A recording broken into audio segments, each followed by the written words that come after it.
తెలంగాణ రాష్ట్ర సాధన తర్వాత టీఆర్ఎస్ ప్రభుత్వం ఏర్పడగానే గౌరవ ముఖ్యమంత్రి కేసీఆర్ గారు రైతుల కోసం అనేక సంక్షేమ కార్యక్రమాలు తీసుకోవడం జరిగింది. అందులో ముఖ్యంగా ప్రభుత్వం ఏర్పడి 6 నెలలు తిరక్క ముందే బోరుబావి కింద వ్యవసాయం చేసుకునే రైతులకు 24 గంటల ఉచిత కరెంట్ ఇవ్వడం జరిగింది. ఆ తర్వాత మిషన్ కాకతీయ కార్యక్రమం తీసుకొని చెరువుల కింద వ్యవసాయం చేసుకునేటటువంటి రైతులకు కూడిక మట్టి తీసి చేనులలో వేసుకోవడం కానీ, కట్ట మరమ్మతు చేయడం కానీ, తూములు అలుగులు రిపేర్ చేయడం కానీ, ఇటువంటి పనులు చేసి చెరువుల పునరుద్ధరణ చేసి చెరువు కింద వ్యవసాయం చేసుకునేటటువంటి రైతులకు మేలు చేయడం.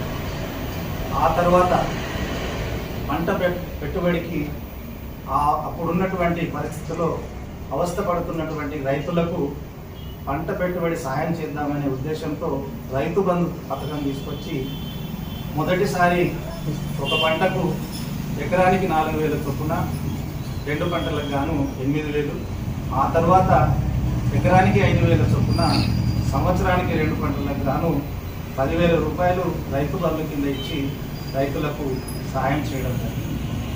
ఎవరైనా రైతు 1 గుంట భూమి ఉన్నా ఏదైనా ఏ విధంగా చనిపోతే వారికి వారం 10 రోజుల్లో రైతు బీమా కింద 5 లక్షల చెక్కు ఇచ్చి ఆదుకోవడం జరిగింది ఆ కుటుంబాన్ని. ఈ విధంగా ఈ సంక్షేమ కార్యక్రమాలు చేస్తూ ప్రభుత్వం ఏర్పడినప్పటి నుంచి రైతు పండించినటువంటి ప్రతి పంటను పెసర, మినుము, కందులు, శనగలు, జొన్నలు, ఈ విధంగా ప్రతి పంట మార్కెట్లో ఒక విలువ లేనప్పుడు కూడా, సరైన గిట్టుబాటు ధర లేనప్పుడు కూడా మరి ప్రభుత్వం ద్వారా కొని రైతులకు మేలు చేయడం జరిగింది. మరి ఈ విధంగా 10 సంవత్సరాలు రైతులు ఎంతో సంతోషంగా ఉన్నారు, ప్రశాంతంగా ఉన్నారు.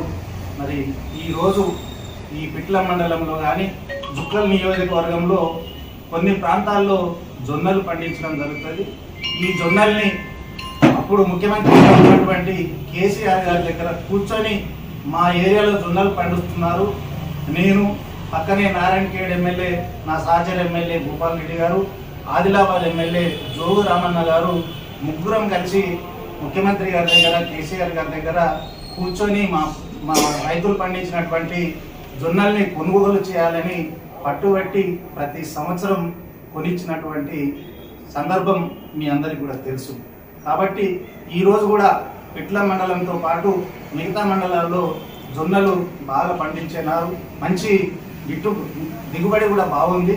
కాబట్టి ఈ అకాల వర్షాల వల్ల రైతులు నష్టపోకుండా వెంటనే ఈ కాంగ్రెస్ ప్రభుత్వం దిగి వచ్చి సరి అయినటువంటి ఉత్తర్వులు ఇచ్చి మరి రైతులు నష్టపోకుండా, తక్కువ ధరలకు అమ్ముకోకుండా త్వరలోనే మీరు ఆర్డర్లు ఇస్తే మరి రైతులకు మేలు జరుగుతుంది. కాబట్టి బీఆర్ఎస్ పార్టీ తరఫున, జుక్కల్ నియోజకవర్గ జొన్న రైతుల తరఫున నేను ప్రభుత్వానికి డిమాండ్ చేస్తూ ఉన్నాను. వెంటనే కొనుగోలు ప్రారంభించి కేంద్రాలు కూడా ఏర్పాటు చేసి మా రైతులను ఆదుకోవాలని డిమాండ్ చేస్తాం.